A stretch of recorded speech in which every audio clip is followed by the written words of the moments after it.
Welcome to the Diesel Dad. Today, we're hanging out, and we're going to talk about how to teach your kids about building muscle. And, of course, the very first time we have an actual guest on here, the best man at my wedding, Bryan Boorstein, probably like the reason I want to do the show and that you have to be the first guest is that I feel like our kids have a gigantic leg up in the world growing up in a household with somebody that is a professional fitness, strength, hypertrophy. I don't even know what the hell we call ourselves anymore because we like know too many things about too many things when it comes to health and fitness to like we could solve so many problems that like I don't really know what we call ourselves. I What do don't you really call like yourself? I don't really like the box that they use of Fit Pro. I feel Yeah, like oh, Fit that's Pro the is such an worst of all of awful. them. Yeah. I No. always go to strength coach. Yeah, I would say strength and hypertrophy coach or strength and hypertrophy specialist or something along those lines. Yeah. Strength coach sounds the coolest, but that puts you in a box of like college performance coach, which I don't do. Yeah, and I care less about performance these days and more about hypertrophy anyway. So I think that strength is like, a byproduct of hypertrophy. So I we'll think go if with I was to put you in a category, I would put you in like a get jacked coach. Yep. I I don't have really to get know. jacked. Yep. Let's And get shredded and jacked. yeah, I feel like if I was going to do it, I would be like I want to be like the sportsman coach where you just get to go play all the time. Like Totally. people feel empowered to go do things. Fitness, the physical capacity coach. I And don't know. everything's barefoot. I do. Dude, I don't know how you're in your basement. I feel like you would love the barefoot. I actually love the barefoot, and I think that this is a perfect transition into talking about our kids because Bryson and I are in a fight the last month or Oh, so because I picked a fight. So there's this saying that you don't have to pick very many fights with your kids, but you better fucking win the ones that you pick, right? yeah. So I'm losing First this off, I fight. love that you say there's a saying, and I've never heard it before, but I like it. Yeah, but it's very true too, because like you really don't want to be that parent that like is setting all these rigid boundaries and you have rules for No. everything. But there are certain things that you do have to pick the fight with that are very important, right? And Yeah. you gotta fucking win those. So I picked a fight with him about a month ago, maybe a little bit more. It started getting nicer weather around here after winter, Yeah. and and he just didn't want to wear shoes. So we go out on these walks every day. They're probably 2 mile walks, and we usually culminate them at a park somewhere. And he plays, and we'll kick a soccer ball around or Yeah. whatever. So I picked the fight, and I was like, "You have to wear shoes." And he's like, "I don't want to wear shoes." And I'm like, "Well, you're on the concrete, and there could be glass and broken bottles, and trying to be like a good parent and keep his feet Yeah. safe." And he throws a tantrum, and basically at the end of the day, I'm just like, "Fine, we're not going for the walk." End of that one. We're not going to the park. Yeah. Then day 2, same deal. I'm like, "You have to wear shoes," and he's like, "I'm not wearing shoes. I hate shoes." Blah blah blah. And I'm like, "Well, fuck, I really want to go for a walk today. Like, I haven't gotten my steps in." I got it. So, I got to look at my watch says we have to go. so I'm like, "All right, fine. You don't have to wear shoes on the walk, but when we get to the park, you have to wear shoes." Yeah. So we walk to the park, whatever, get to the park, and he completely ignores me and doesn't wear shoes and runs around. And this continues for like the next few weeks. And I've realized that like I picked a fight and I didn't win the fight. And now I feel demoralized because Well, why were you fighting the shoe? Why was that? Was it really because it's like dangerous? so he we walk on the sidewalk and on the street. Yeah. It's not, I mean, I think the reason for the fight was mostly because we also have like his scooter with him, Mm, and you can't scoot without shoes on because he that's also suburban uses life. his foot to brake. Yeah. So he has to have shoes on to brake. And then it really just became this thing of like, I want to walk. Okay, I'm not gonna have shoes on. I need to scoot. Dad, put my shoes on. I want to walk again. Take my shoes off. I want to scoot. Put my shoes back on. Or I'm at the park. This park has wood chips. Put my shoes on. This park doesn't have wood chips. Take my shoes off. And so You were trying to create a standard. I was trying to create a standard. And unfortunately, I'm still changing the shoes every 10 minutes because I Yeah. lost the battle and I feel awful about it. We are big. Well, Ashton is not a big shoe off, but Adelaide and I are big shoe off people. But it depends upon the activity. If we're just out, we're shoes off for sure. If we're like doing something, although I started the shoes off early here, and now I can run on the concrete without them. So it's I'm like, I'm getting there. Bryson and I actually do a thing. It started last summer, and I hope that we'll continue it this summer. But after dinner, we go for like a walk run, and we pretty much Nice. just take like maybe a 3/4 mile or mile loop around the neighborhood. Sick. And he'll like sprint until he can't run anymore, and then we'll stop, and then we'll sprint, and then we'll stop. That's And so we rad. always did that barefoot last year. So I think that that's kind of where the precedent was set, where he was like, you and I do this run thing and we do it Yeah. barefoot. So why should I have to wear shoes now? And to your point, like there really isn't any like massive danger. It's really just like a standard and then the annoyance of having to put them on and off and on and off and whatever. Yeah. And eventually like he'll learn how to put his own shoes on and it won't even be a big deal. When did you start to recognize that he had a like legitimate running kick? Like not just like moving fast, but like an actual run. Because this happened like 48 hours ago for me. That Adelaide likes to run? No, not likes to run, like actually ran. Like it was like the leg kicked the right way. Where I was like, oh, You're I actually don't know where running. that came from. Yeah, like you're actually running. You're not just like waddling faster or whatever it is. Yeah. Like there was like an actual development to now you run. Now you have like legit ability to run properly. Did I lose you there for a second? Yeah, totally. Word. I was Yeah, saying you froze on me. Adelaide had like it was the first time that she had like a real ability to run in a way that looked like a human being that can run. Yeah, I think it was probably on our runs last year, like last summer. So So about the he same was, time. yeah, he was maybe like Same just, age. yeah, exactly. Maybe even before that, but that was when I really noticed it because we would initially these walk runs, they started just as walks. Like I would be like, let's go out for like a post dinner walk Yeah. and go explore, go check out the fire station or whatever. And then we would get to certain parts of the walk and he would sprint. Like he would just like be like, so he has this thing, this alter ego that I think he must have picked up at school, but he calls it super speed. And, Sick. but because he can't say speed, he says feed. So it's Nice. super feed. And he just like, he'll start your engines, super feed. And then he just like takes off, Yeah. And that's his thing. He goes into super speed mode and he just books it and he runs well. So it's actually interesting too, because he runs really well barefoot. And when he puts shoes on, he distinctly does not run as well. His feet go out? No, his right foot kind of caves in actually. Interesting. So his left foot's been fine. Both feet are fine when there's no shoes on, but with shoes on, his right foot caves in. So I think like with that rationale, it kind of makes sense why he doesn't like wearing shoes. Yeah. So Adelaide ran a half mile straight with me on the beach out of nowhere. My mom and I were just going for like a light jog and she just took off with us and we were like, well, this will end soon. And then it didn't end. And then we turned around. The only time she stopped was to pick up shells for like 3 minutes. And we were like, giddy up, let's go. We got back and I was like, that was a long, and it wasn't like a slow kick. It was like kind of like if you were just like to like go on a leisurely jog at the beach, but she was getting after it. It was really crazy. It's super. Do you find it interesting watching?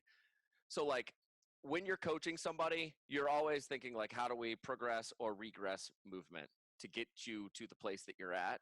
But did you go through did you have these like light bulb moments when you saw them go from like laying on the ground tummy time to army crawl to like core development, like not core development like we think about it, but Stability. their ability to stabilize to like pulling up?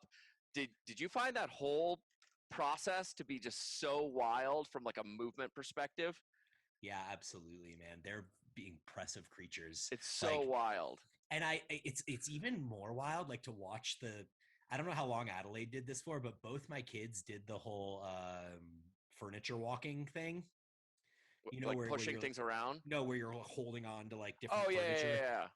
So both my kids did that for like 6+ months. And I thought like when they started doing it, both Kim and I, both times we were like, oh my God, like look at them. They're so stable. Like they're going to be walking in no time. And then it was like 6 or 7 months before they actually were walking. And Yeah. then even within the pattern of, furniture walking, they got better at it. And like they would then do the thing where like they could move from one object to another object without Yeah. going down into a crawl first. And like you can actually see the stabilization increases occur, which was just wild and That cool. stuff's really, really cool. That was like you could sit back and actually see the progression, and it made me wonder, like, if when you see somebody walk into a gym, and we used to see this all the time at the gym, somebody would walk in and they'd want to just start lifting heavy. But if they were to eliminate like so much of the ego that is involved in like, I want to do what's on the board, or I want to be a badass, and like, how much can I squat? And you just had like an actual blank slate with somebody that was 25, maybe 32, 35 years old, but that doesn't move properly. But they said, look, you have a whole year. I wonder, like, I wouldn't even known how far down the regression you Mm. could go to getting people, but I used to think about it all the time of like, oh, that's like what a squat looks like when you're 2 years old. Like that's so crazy to see, and how they get there and how their joints move. That if somebody gave you a year and they weren't paying you money, because nobody would ever go back to these regressions, but like how many problems could you solve if somebody just completely got rid of their ego and how they coach, and you were able to progress people along what typically is like this natural path, but none of us really ever follow it because we have to make people happy, for lack of a better term. You totally missed that, didn't you? Yeah, you really only freeze for me for like 2 seconds at a time, so it's not a big deal. I still Word. catch the gist of what you're saying, but for Yeah. some reason, both times you've been at the end of your statement. So you're just Um, waiting for me to finish. yeah. But yeah, it would be cool to see how long it would take to get some people moving really, really well if you had these like specific regressions that nobody would ever pay you for because their ego would get in the way. But it would be fun to do some of it. Yeah, I think that the issue is that as we get older into like the late 20s and 30s, that our joints become so stiff that you can almost not even regress people back that far. Like when you look at the way that our kids are sitting in the squat position perfectly with like knees over toes and butt Yeah. down and chest up, like 90% of adults can't even get to that position. No. So you think about like, oh, if I could only regress you back to like, just let's just do an air squat and do it perfectly. But like, shit, man, you got to regress even further than that, because some people's ankles are in cement and they can't even get knee flexion at the bottom of a squat. So I mean, Yeah. fuck, you're looking at individual issues at that point. Yeah. Well, it's super cool to be able to coach as many people as we've coached, and then see the way nature handles all this stuff. For sure. Um, when how do you talk to your kids about nutrition? I would say this is where I'm at in the most interesting thing This of is, of this process. yeah, it's the most interesting and it's the most difficult too. Um, Yeah. I like Fucking really chicken nuggets. Bryson loves chicken nuggets too. But what's Every kid loves chicken nuggets. I didn't know they were so important to they're survival. so good. I've talked to you before about how Bryson doesn't like meat, like he doesn't really like protein, Yeah. and it like frustrates me to no end because I obviously know the importance of protein. Yeah. So his top food choices are bagels and mac and cheese.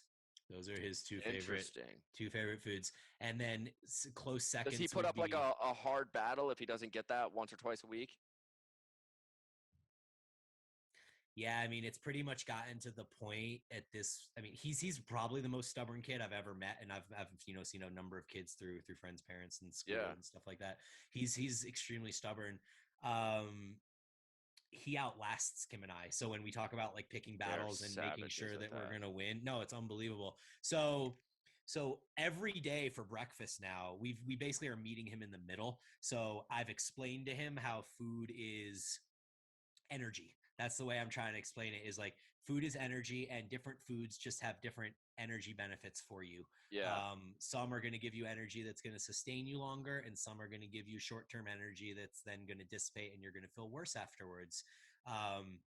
And I try not to label foods like, well, this is sugar, so this is bad, or Yeah. you know. But I'm if so you happy you said that. I'm gonna go on a rant after you say this, but go okay, ahead. yeah. So we kind of meet him in the middle now, and so a breakfast as an example, it's like, I know you're going to have the bagel or you're going to throw a fit. So what we're going to do is we're going to have a whole egg and fruit, and you're going to eat the egg and the fruit first. And when you finish your egg and your fruit, then you can have the bagel, and then he more or less gets a complete meal. So that's kind of the way that we're approaching it Yeah. now, is we're giving him a piece of what he wants, but giving him also pieces of what we feel he needs. I had the proudest moment. This is not my rant, but I had the proudest moment this morning as slowly trying to instill into Adelaide how important protein is. I make her egg every morning and I put it on the table, and today she nailed it. I go, "Why do we eat eggs in the morning?" She goes, "Protein." I go, "What does protein do?" And she goes, "Makes you strong." And I was like, "I did it. I Yep. did it. Sign me up. I'm the greatest dad in the whole wide world. This is so cool." That's a win. But what you said, I think, is like this is why I wanted to interview dads that I think are really, really smart about how they teach their kids about being in shape, because you mentioned good and bad. And you don't want to label sugar as good, and you don't want to label sugar as bad, because there's an actual purpose for sugar if it's something that you want to have and when you have it and all these things. And there's a lot of nuance to these conversations. And the reason I wanted to start interviewing people that I think are really smart and how they raise their kids is because I was giving Adelaide a bath the other night, and I asked her if I could use her comb, and she goes, "Daddy, you don't have any hair." And then her face transitioned from this like joking on me, like, "Daddy, you don't have any hair," to like this super curious, "Dad, why don't you have hair?" Like it was like a real, Right. like a real 3-year-old going, "Wait a second, my dad doesn't have hair. How how did that happen? Everyone has hair except my dad. Like this is so strange." And I had no idea how to answer. I was like, "I don't know. I've been bald for a long time. Like I'm not getting it back." I didn't have an answer. And it made me think, like later that night, I was like, man, I bet there's so many questions that kids have growing up about food and about nutrition. And like it it terrified me that kids who are like the most blunt humans on this planet, they don't understand the filter or the social um, niceties. And if you were an overweight kid and you went to middle school or you went to elementary school and somebody called your kid fat, and that kid came home and was like, "Dad, I got called fat today. Am I fat?" And you'd be like, "No," or "Yes." And now we're like, Right. we and it super bothered me that um that would be like the label that you would be forced to have a conversation with Mhm. them about it, because yes and no is not the answer. It's, well, what do you think fat is? Like, what's the mindset around your body, and how do you have an important, or how do you have like a healthy conversation about it? And I think that that is like the part that I immediately was like, "Oh, I need to like talk to people about this," because there's so many nuances to the entire conversation. And one, I wanted to bring you on to talk like the body image thing is a really weird one to me, because I have a daughter and you have a daughter as well. Mhm. But how, I know you're not talking about body image to your kids. Like Mhm. that's obviously not something that's happening. But like, do you think about how much control you have in the house for X number of years before all of a sudden there's like a magazine and Mhm. Facebook and Instagram or whatever the hell kids are on these days, where like you lose that control immediately as soon as there's a phone in their hand? Like, what do you think your responsibility is when it comes to that that conversation in that period of time where you have to lay the foundation? I don't know. I mean, you're right. It's a very super ambiguous and really scary topic to even consider. I know that they already have exposure to some of this stuff through phones. Yeah. Like one of the things that Bryson and I do every night before bed after he brushes his teeth is we lay down on the floor and he gets to watch one live rock performance. So he's like Sick. he's super into music now. So Yeah. he likes the Revivalists and he likes OAR and like stuff like this. So we'll watch like a Genius. live performance and Yeah. he'll be like Dad, that's an acoustic guitar and that's an electric guitar, you know? So he's like, and that's a Yeah. saxophone and that's a trumpet. And like Yeah. he knows all these things, but he's already starting to be like, why is that person's hair funny? And then he calls this guy, I want to listen to the guy with the funny hair, you know? So he's already labeling these people based on their physical characteristics. Yeah. Um, so I think that it's something that's innate, right? And then one of your followers made a comment on one of your posts, and I don't always go down the rabbit hole of looking at comments, but I did this time for whatever, and it stuck with me. He said, from my experience, most things are caught, not taught. Yeah. Oh, I know exactly what you're talking about. Mario Kazeda. He follows our programs. He's a branding person out in Hawaii. He's awesome. Okay. So that I thought that I've actually used that since I read that a month or two ago. I've actually used that in a number of situations when I'm talking to other parents about lifestyle and behavior and communication and stuff like that, because I think that it probably is like the most relevant piece of parenting is that Yeah. the amount of influence that we have isn't about the way that we talk to them. It's much more in the way that we act because they're Yeah. just going to pick up on that and they're going to want to do what we do. So going back to like the conversation of I'm fat or someone called me fat or whatever, I feel like that's the result of a lifestyle circumstance. And Yeah. not that that couldn't happen to our kids because it absolutely can, It but I for think sure could. it for sure could, especially because like, so Vivi, my daughter, is like extremely food focused. If there's someone in the house eating, she has to be eating. If she's unhappy, food makes her happy. Interesting. And Bryson is the opposite. He doesn't want anything to do with food. He could just go hungry and, you know, eat the bare minimum because he's so busy being active and having fun and doing Yeah. things and like whatever.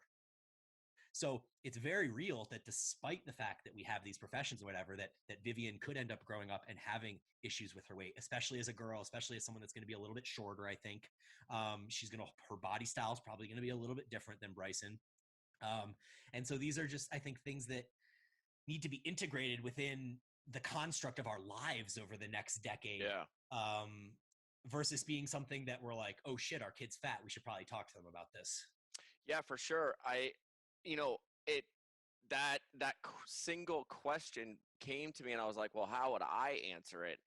And you know, I think that just like general mindset of it, and was like the biggest thing that I kept kind of forcing myself to come back to of like, well, how do you feel? Because that really is what like this whole body positive image is about. It's like you either accept this is who you are, you don't want to put the work in to change it, and you're okay with the ramifications of being unhealthy, or you don't like it and you're going to move in a better direction.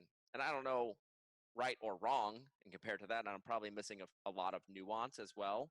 But you know, I, in thinking about how I would answer it, I feel like I would, as maybe the best answer of like, well, how do you feel about being Mhm. overweight, or what does overweight mean to you? Like, do you feel good as a person? But then having the opportunity inside that question to be able to talk about your metabolism, and like what a calorie is. Like, there's endless things that go into that conversation. But that, man, I often wonder sometimes how many people get called something. And dude, this is actually super interesting.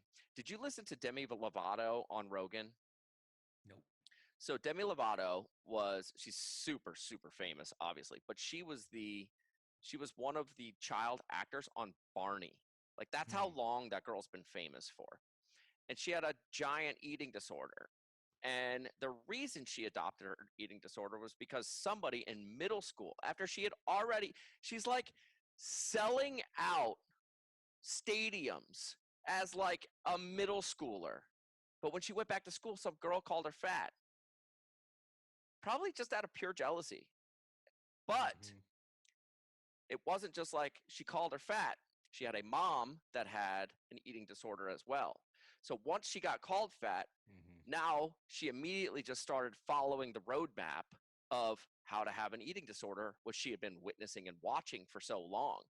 And I think that part was the, like you're talking about, that habits are caught, not taught, of when they come to this roadblock, us living a life to some standard of health and strength, that we have laid this foundation that they don't know another way, or they only know a specific way for a very long time. It would be really hard to adopt an eating disorder at 15 years old if you have no practice in it or no visual thing. Have your kids taken any interest in you doing your thing down in the basement? Yeah, they both do for sure.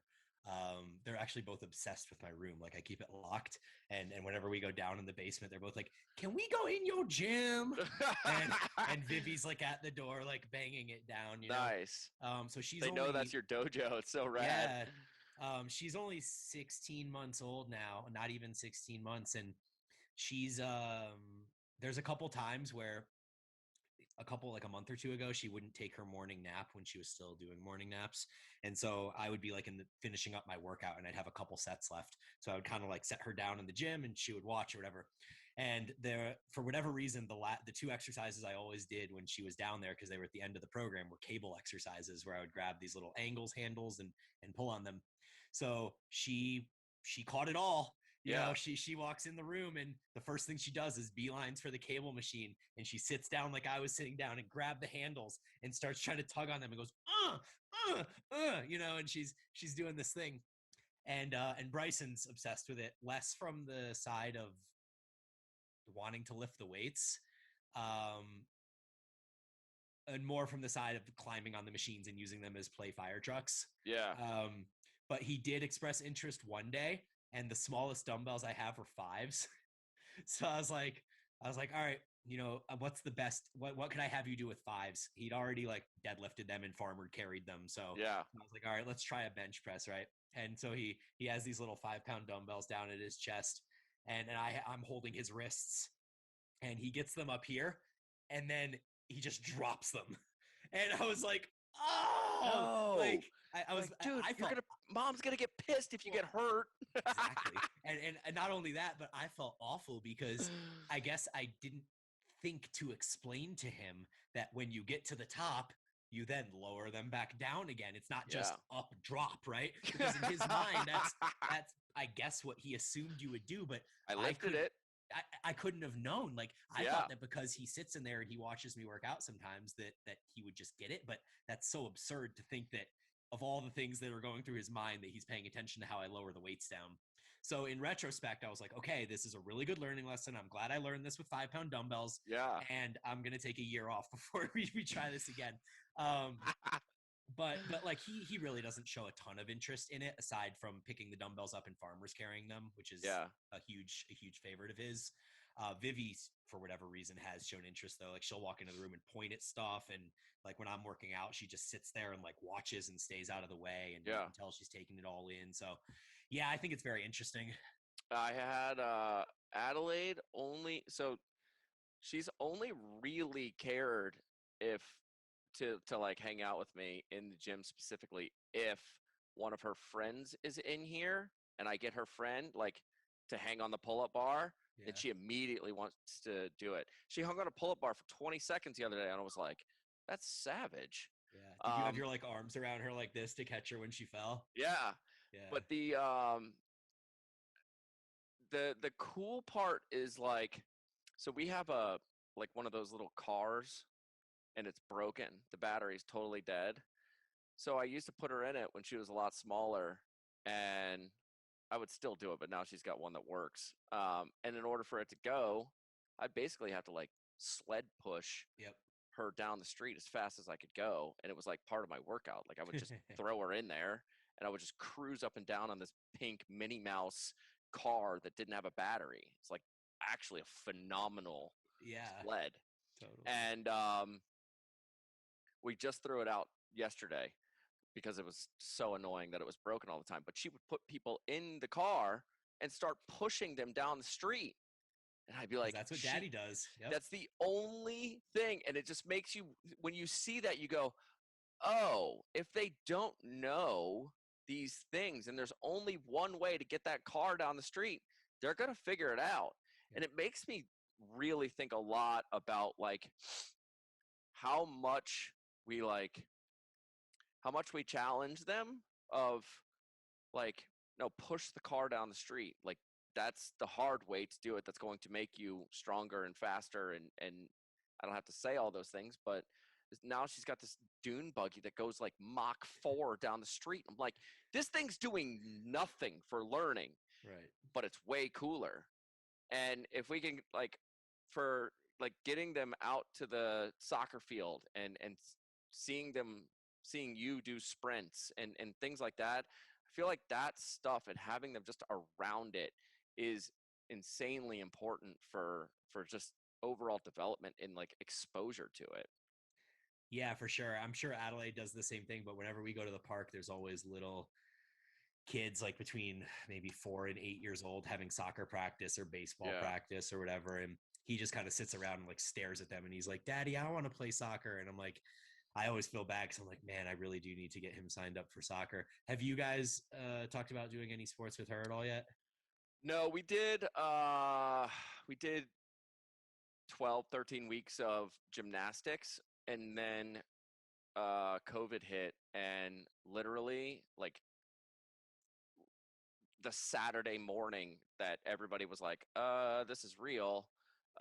We were at the gymnastics studio or whatever they call it, gym, Yeah. and the teacher was having her jump into the foam pit, and we were like, I don't think the foam pit in a pandemic is the.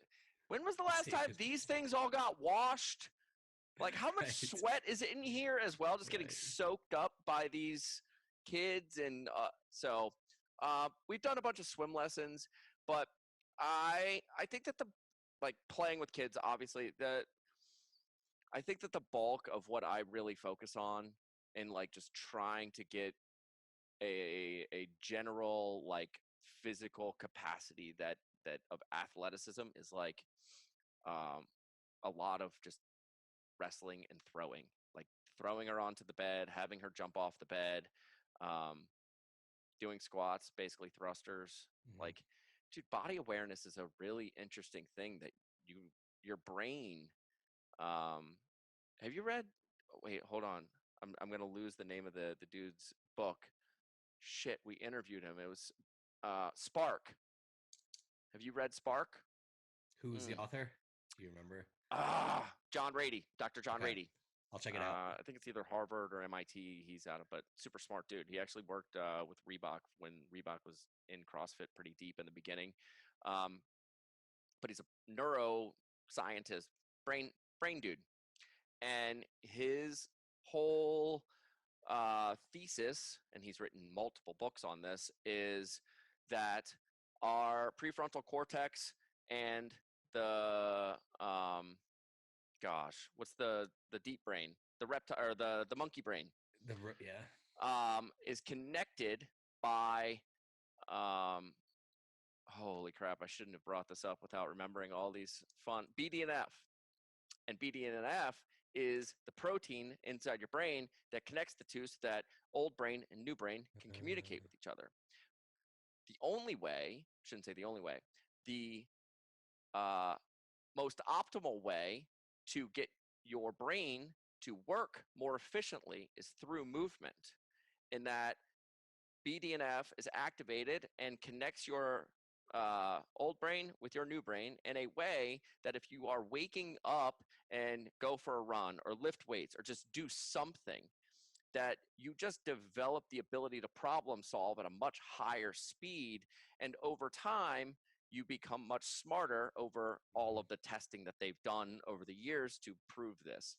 And there's a school in San Diego, because PE is going to be dead. like, I don't even know if kids have PE or how much recess time they get. But there's a school in San Diego called Spark that does all of this testing on kids. And there's like all their standardized test scores and all this stuff is like very above Mhm. average just because they emphasize physical activity. But scientifically, when they go into the lab to test this stuff, like they know the protein in your brain that makes you smart. They know that that protein is what connects your old brain and your new brain together, and they believe that physical capacity, your ability to move, understanding where your body is in space is actually the like reason we have a brain to problem solve while we move and run and lift Makes and pick sense things up. evolutionarily, yeah. And I think that's why gymnastics is so important at such a young age, because most people don't understand movement at all. But that's a very long way to ask, what is your physical activity and like physical relationship with your kids? Like, Yeah, are you so rough with them? I have gone through a period over the last like 6 months where Bryson and I roughhouse a bit, but Kim has asked me recently to kind of dial it back because he treats her the same way that he treats me. He doesn't Mm, distinguish between the two. And he's like really rough with me. And like there's a lot of me trying to like block his attacks yeah. on me. Like half of our wrestling is just me blocking him and pushing him over, right? And Yeah. and so he does the same thing to Kim, but she's not prepared like me and she doesn't want to be attacked. Yeah. Um, He and just we've thinks tried it's normal. he just thinks it's what you do with adults because that's what he's been exposed to. Yeah. And so it's really kind of unacceptable. And like we've had conversations with him and tried to explain to him that mom is different than dad, and he does the same thing with Vivi, dude. Like she'll be walking and he'll just armbar her. Like he'll just put his arm out and just like boom, and she just like crumbles to the ground. Um, Cheap shots. so like he has like a bit of this innate aggression inside of him. So I think that it might be different if Adelaide were a boy. I don't really know. It might just be a Bryson thing. Yeah. Um, but for whatever reason, like I kind of need to temper back some of that. So the way that we try to use that energy now is we race, we go outside and we run. He's obsessed with his scooter now, and the kid is like a savage on his That's scooter. awesome. There's a course around one of the parks that we're at that has like Sick. really sharp left and right turns, like any race course would, and Yeah. he can take those turns on his scooter and like lean into it, and like Yeah. just really impressive to watch him maneuver that thing. So that's kind of like his main physical outlet at the moment. And then, we'll go kick the soccer ball around. We throw frisbees and Yeah. we'll run after them, things like that. I intentionally try to raise Adelaide in a very rough way. Like, I think, do you do it with Vivi at all? So a little bit, but the thing is that like Bryson does it so much with her Mm, that she's like really, really yeah. tough already. So I don't really like need to do it. I mean, she's Yeah. constantly on fight or flight response anytime her brother's around. Like he'll run at her sometimes and she'll just go sit down and like go like this because she knows he's coming, you She's like know? she's like hunkering down for the attack. Yeah, yeah. Um, that's interesting. Yeah, I like internally, I'm like terrified in a way of Adelaide. Like, I feel like society at any point in time, you can take yourself and put yourself in the box. But the goal, as we've learned as being entrepreneurs and trying to make it in this industry as long as we have and all this stuff, is like the goal really is to like live outside the box as long as you possibly can, because at any point, if things go really bad, you could jump in the box and go play for a little while and then hopefully break out again. But it's a real struggle to stay out of the box, and I don't want her to be raised like a girl Mhm. and buying into girl things. I want her to be raised in a physical way that she knows she can handle herself in that manner, knowing that at any point in time she could go back in the box and go play dolls forever if she wanted to. Like that's a really easy thing. It's not that we don't play dolls. It's just when I am around her, we have a very physical, many very physical interactions, whether it's like throwing her on the bed or like jumping and catching, and just it it freaks my in-laws out a lot. Um, Especially when she was a kid. Like I used to, when she was like an infant and just learning how to crawl, she'd get like all the way across the room to get to her toy, and I would just pull her all the way back. Like, sorry, you don't get the prize today. And I would spend a lot of time, like not so far off the ground, but like holding her up. And Yep. I never just I feel like I understand how core strength works. I understand how stability works. And that was like the key thing for me in raising her at the very, very young age was like, I just need whatever I can do to create stability in her body that will then be able to just build out forever. And who knows, she's going to turn into a whatever athlete. I don't really care. But laying the foundation of stability and core strength was like quintessential to me, even when she was crawling. Did you think about things like that when they came out? Maybe not to the extent that you did. I will co-sign on the fact though that I think that building physical strength and having like a little bit of that aggression brings or breeds a confidence Yeah. that is long lasting, and I think that it expands to the emotional and the mental as well, and it'll allow her to better handle tough situations that arise throughout How do the you course deal of with her life. Bryson being physical though? Like, it plays into the same question of like, at any point, it's easier to come back to the mean or regress to the mean versus teach him to play at his full capacity at all Mhm. times.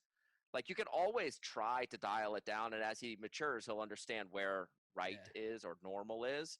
But when he's being over aggressive, how are you like, maybe I should let him go, let him practice this a little bit? Yeah, I do when it's he and I. Yeah, Um, he's not when like it comes beating to kids up. when it comes to, yeah, Yeah, I mean, when it comes to his sister and his mom, it's a bit of a different yeah, issue because they're just, I don't want to use the word fragile because they're not fragile, they're strong, yeah. but they're just It's different. unprepared. Yeah, exactly. And it's also different with Bryson.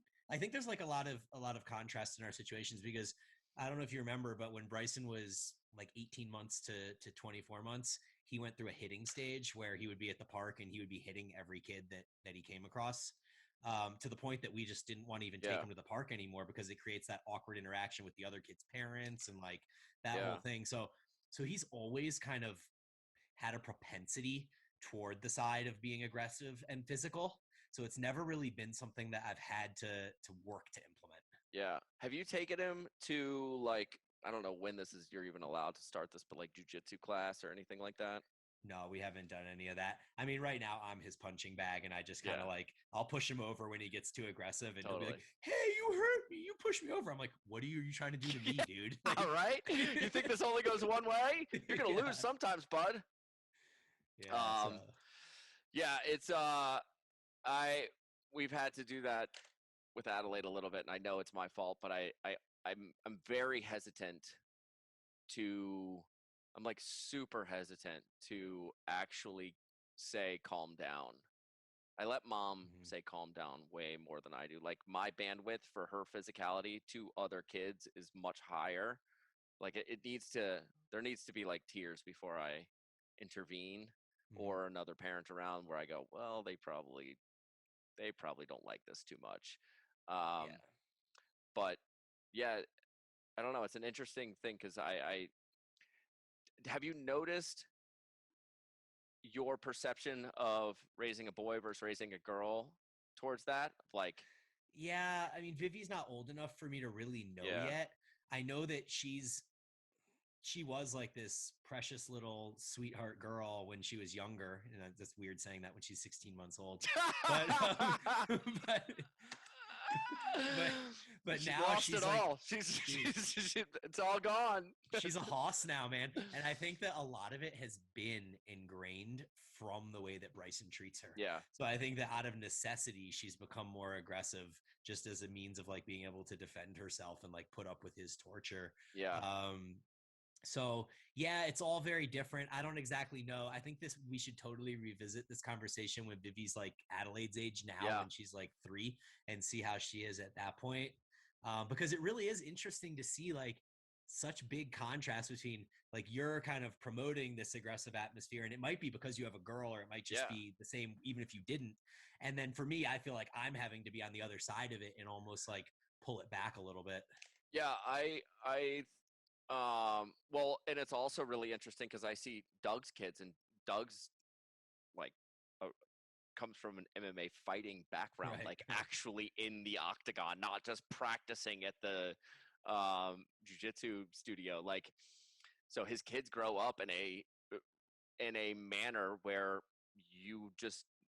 you're not allowed to just go wrestle. You have to do it the right way. And in order to do it the right way, you might break someone's arm. Not that they break anyone's arms, but like they're being taught the right way to go about really aggressive things. And it's like a standard conversation in their house. Like his 6-year-old knows how to armbar people. That's gnarly. He has like, all boys, right? 3 of them. That's like freaking WWE match every That's night. insane. You hope it's WWE and not a real jiu-jitsu battle in there. Like someone's gonna get hurt for real. I wonder what mom thinks about that whole situation. She's just so outnumbered. She probably sits up in her room like, God, I hope they're okay. Like, why didn't I have a daughter? How did this happen? I think that, yeah, I don't know what's popping out of Ashton in 4 weeks. And it's going to be really interesting if it is a boy, just because I'm so interested to see what the just innate differences are in how boys and girls, just the perceptions that, like no matter what I do, like it would be so rad, or like in some utopian world where you're like lifting weights with your kid at 3 years old and they just have this projected thing because you love it and they love it and it forever it's their is future. Yeah, it's like meant to be. Yeah, it's totally not true. But also, like, I'm not teaching her how to do tea parties, but she loves doing tea parties. Where the hell does that come from? Right. Where does that come from? Who taught her? Who did the first tea party with her? I don't know. The internet did. It might have been Ashton's mom last year, and now all of a sudden she found the tea party kit, and we do tea parties every night. And I'm like, she's hosting tea parties outside of our house. I'm like, pinky up. Where did this come from? Like, she's pouring water and all this stuff. And I'm like, I only teach you how to be physical. That's all I know. How did you get to the tea party? Yeah, like you said, it's innate. It's easy to go back in the box, like, because that's kind of where where society wants you to be. So, you almost have to fight a little bit harder if you want to be outside that box. Yeah. I wanted to talk to you specifically about how you're going to teach your kids how to build muscle. When do you think you're going to want to actually start, I don't know if like training with them or coaching them or anything that is like the right terminology, but I could compare it to like Mash's kids. You see Mash's kids doing clean and jerks. Yeah, for sure. Dad doing clean and jerks, and it looks pretty good. But like when do you think is like the right first step in getting them to actually understand lifting weights? Where do you start the program on day 0 of 0? Yeah, I think that I need them. At least with Bryson, I'm gonna need him to come to me and express desire, because he's shown a tendency to be like flaky with things already. And, we haven't even put him in sports yet, but it wouldn't surprise me if we put him in sports and then like a week later, he's like, oh, I don't actually want to do this. So I think with him, like it's not something that I can bring up. Like he sees it, he catches me doing it. He knows 5 days a week I'm down in there for an hour and a half. Like he's fully aware of that. So impressive. Yeah. He so I think ultimately too, and this is another piece of kind of like movement in general, but I see Mash's kids doing cleans, and there's like a side of me that's like, wow, that's so dope. They're getting explosive at such a young age, and they're learning movement and how to create. energy and all these different things. And then there's another side of me that looks at that, and it's like, one of my biggest regrets going through CrossFit in the early days was that I put so much priority on egotistical numbers. Yeah. And it didn't matter if I had knee valgus or if my hips shot up and I rounded my back and went into flexion on a deadlift or like anything like that. Like none of that mattered because I was chasing numbers. Yeah. And I don't want that for him, man. I want him, like I see Mash's kids, and the reason I brought that up is because he'll catch the squat and he'll go into knee valgus when he comes up, and like he's fucking 5, like or whatever he is, like, totally. Like he doesn't move perfectly. I get it. I'm not hating on his kid for that. He's got loose joints still. Right. But I would much rather start at like the ground level and be like, look, I know you can sit in a perfect squat because you do that shit all the time. So we're going to start by standing up and sitting down, and we're going to do this 10 or 20 times, and you're going to do it perfectly. You're going to learn to hold a plank, and then you're going to learn to hover and hold the bottom of a push-up with good form. Your elbows aren't going to go out like a T, and you're not going to internally rotate. So I think starting with movement patterns and exercise execution is, in my mind, what's going to set the base for health and longevity. Because any of the injuries that I have, and I don't have very many considering I've been training 24 years, I have very, very few injuries, but anything that I do have is from trying to move weight from point A to point B and not paying attention to the form as much. Yeah, doing it for a number or to beat somebody else. Yeah. Yeah, I totally agree with that. I think that's like, it almost goes back to like, what's in the box and how long can you stay out of it? The longer you can keep somebody strong, moving well, and healthy is going to be a much more optimal place to teach from and do things right for the long term than the very, very easy thing to say, okay, now it's time to go. Now it matters. You're 17 years old. You've only got 6 years to go be a savage. Like the juice is flowing, dude. Go. Because that's going to happen. That's like a stage of life. I think what you said about like, if there was a thing that I wish I could go back to, it's because you're so mature now. I don't mean that to be a wise ass, but you're super mature. Like you're an adult. You have a value set that changes throughout your life. Of now you're in this kingdom phase where you've already been the warrior. You've already got the girl. You've already built the business. You've already got these boxes that you were interested in checking, and you now are in the protector mode where you go to the suburbs and get your yard, and you like want to play on, you build space so that you can protect your family, which is the most important thing. But we have to go through that warrior phase. So the longer you can keep people away from that box of pushing numbers and pushing intensity and pushing all of that stuff, it's like you have a longer ramp to be able to create really good movement patterns, knowing that at some point he's going to be 22. Like at some point he's going to go, all right, Dad, I get it. I'm going to go be a monster. Right. But he'll have the base.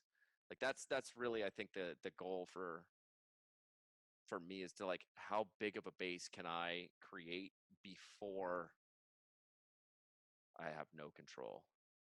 Yeah. Cause I mean, if you set like my basketball coach used to say, like, practice doesn't make perfect. Practice makes permanent. Yeah. It's really, really hard to break bad habits. If you practice poorly, you're going to play poorly, and you're going to have to break these bad habits that you have. And I don't think that's something that we should need to do if we just learned the proper way to begin with. Yeah. And dude, how many times have we had to go back and watch video and go, oh, I suck. I got to go back and do the thing. And now I'm going backwards when I'm supposed to be going forward. That's like a big part of it. Yeah. I mean, even like using the example of snatching, man, like I snatched 255 at one point, and I spent so long. The number's so crazy to me. It's ridiculous, right? But I always in my head, I was like, if I'm not snatching at least 225 on a daily basis, what's the point, right? So I would sit there sometimes and like I'd be having a bad day, and it would be like 8 snatches at 225 and I make like 3 of them. Yeah. And I feel awful about it. And what I really should have done was just gone down to like 185 or 205 and done perfect reps. And it's not like I'm weaker because I use less weight. In fact, what I'm probably doing is creating better motor patterns that are then going to help me do better at higher weights. So these are all kind of like lessons that Yeah. that we know and we learned, and these are the things that we need to pass on. And maybe he acknowledges them and he learns from them, and maybe he has to learn the hard way. And knowing my kid, he'll probably learn the hard way. Definitely gonna learn the hard way. Yeah. I think also, and we can wrap up. I going all the way back to the beginning of this, talking about training barefoot. It's one of the things that I am the most interested really in learning right now, is shedding as much as I possibly can and just doing the most basic version of everything. In that there's no Olympic lifting shoes, there's no shoes at all. There's I'm not worried about bench pressing. I want to do like really good full range of motion push-ups. Like the further I get away from being the a performance thing, I feel like I've shed all of the extra stuff that I do, and I try to go back to like what is like the most fundamental basic thing that I can do to stay healthy and strong for a really long time.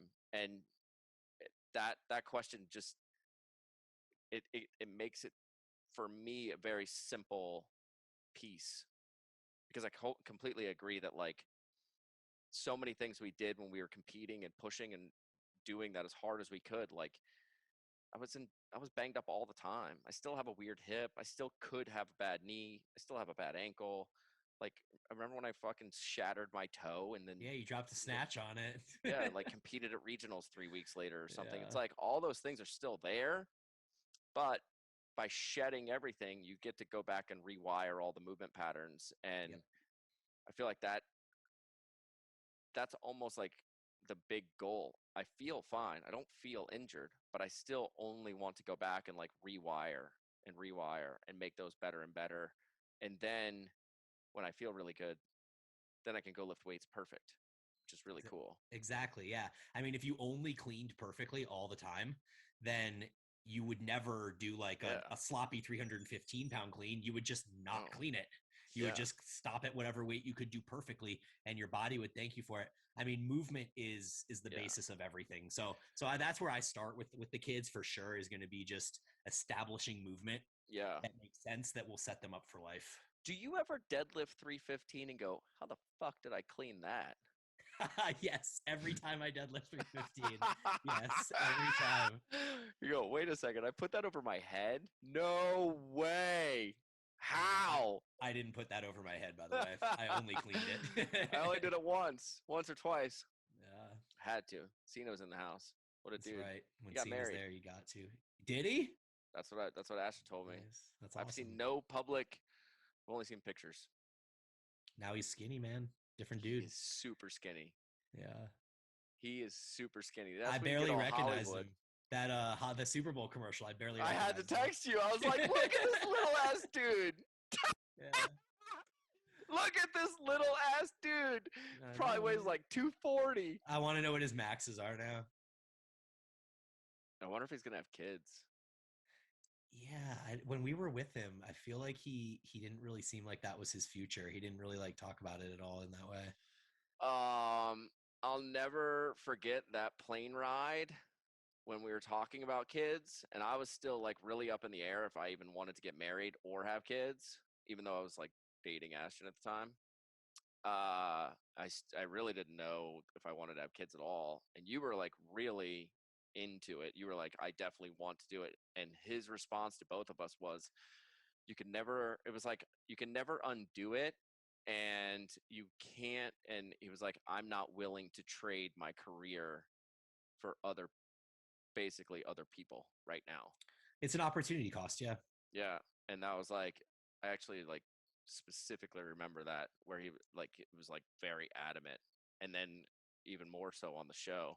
Dude, remember when they came in and did you watch the show that our gym, him and Nicole were sitting next to each other. The Bella We were like twins or whatever. training with them. Yeah. And I remember them sitting there, and then going back and watching the show, and they were having a conversation about freezing her eggs in our gym. Yep. And I wanted to be like, I was like right there. I don't remember that happening. I don't remember any of that. Yeah. Like, how did they do that? There was like a storyline. It was scripted. I mean, the whole thing was scripted. All of it. We lifted with him that day while they filmed us for like 2 hours, and we didn't get a single lift in the segment of that show. And they were there for one segment. Yeah. 45 seconds or a minute or something, just so they could talk about her eggs. Just so they could set up the scene where they went to go get food afterwards to carry on the fight. Yep. Hollywood. They were there for like 2 hours that day for a minute of film. I know. Brutal. Dude, tell the people if they want your kid program. Yeah, we don't have kid programs. Training Kids. Evolve Kids. Right? No, evolvetrainingsystems.com. Bryan Boorstein on the gram, and I now do the podcast thing. So if you guys haven't seen, I have a microphone. Sweet microphone. So yeah, Eat, Train, Prosper is the podcast.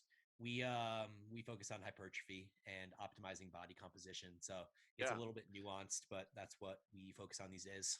Did you listen to the show we just put out with Straker and Galpin? Have not yet. It's on my downloaded episodes. Yeah, it's pretty solid. Love those two guys. Straker's so rad. His life I'm really glad. His life is one of my favorites to watch. The travel around the world, man. If only I didn't have kids, I would be doing that too. Do you want to? Every time I talk to him, first off, it's so rad that we get to talk to Straker. Just of all the people from the gym, that he's still someone that we get to talk to. So rad. Yep. Every time I see him and Jenny post a picture, I have to tell another story too about J-Law. This is such a bad podcast. This just went like super inside. Someone's still going. I'm sorry. These are our friends. I see them and I go, oh, like everything they write, I'm like, oh, you don't have kids. Right. Got it. You're like canoeing in Austin. Yeah. You don't have kids. I get it. From the nutrition standpoint, I texted J-Law, or Ashton texted J-Law, and this is our old acupuncturist from San Diego. And we were talking about food with Adelaide, and J-Law writes to Ashton, so are you only having your kids, Adelaide, eat organ meat and what was the other one? Organ meat and bone marrow. I said, J-Law, you don't know shit about kids, and you should never talk about them ever until you have one. Because the highest quality thing that I can try to get down my kid's throat right now is prosciutto, chicken nuggets, and hopefully an egg in the morning. Yep, that's where we are too.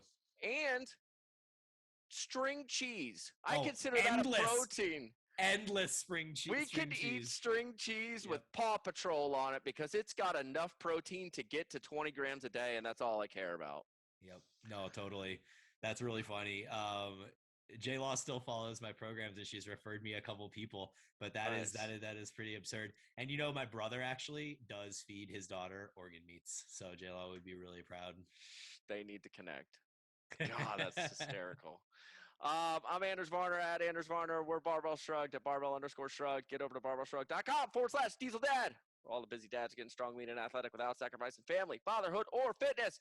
And if you are in Walmart, San Diego, Palm Springs, Vegas, or LA, we're in the pharmacy. 3 programs on the shelf. Friends, we'll see you guys next week.